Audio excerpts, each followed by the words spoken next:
The third round of the FIA World Rally Championship arrived in dusty Mexico as the sport prepared to open a new chapter. It would be the first race in 7 years without 9 times champion Sebastien, who's in semi-retirement from the sport.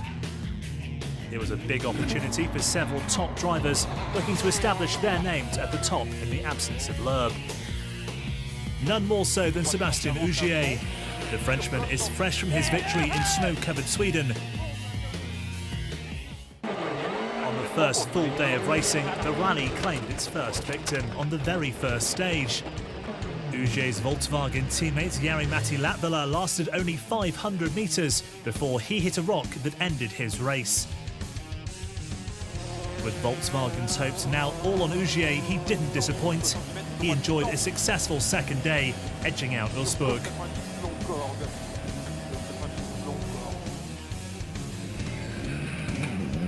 Going into the third day, Ogier holds around a 30-second lead over Wolfsburg, with Mikko Hirvonen and Thierry Neuville fighting for third.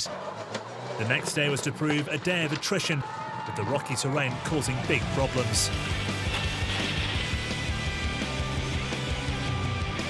Wolfsburg's challenge faded when he first lost his clutch.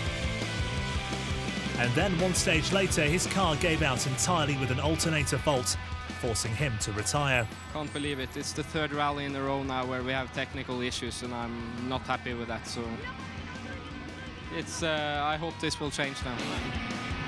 It left Hirvonen to inherit second, with Ogier well out in front. But the rally's harsh conditions were still affecting the field, and Hirvonen lost much of his lead on the final stage as he nursed home his Citroen with a shredded rear tyre. Ogier wasn't immune from trouble either. He had to stop to open a gate, but was later credited time for the incident. After that adjustment, it left Ogier over 3.5 minutes clear, with Hirvonen and Neuville fighting for second going into the final day.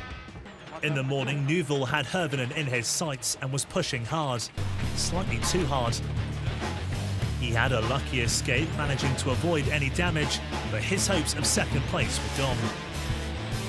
But the clear start of the race was Ogier. Gates aside, he was never troubled as he raced to his second win of the season.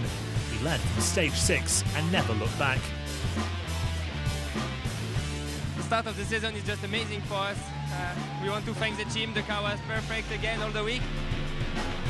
He beat Hirvonen by almost 3.5 minutes and claimed maximum points. It was a special moment for Neuville as well. It was the Ford's driver's first WRC podium. But it was Ogier's day as he took his second successive win. Danny Sordo and Nasser Al-Attiyah complete the top 5. Ogier's win puts him well clear at the top of the drivers' standings. Loeb remains second despite not racing in Mexico, while Hirvonen moves up to third. As a new era in WRC begins, it seems another Frenchman is in position to lead the field again.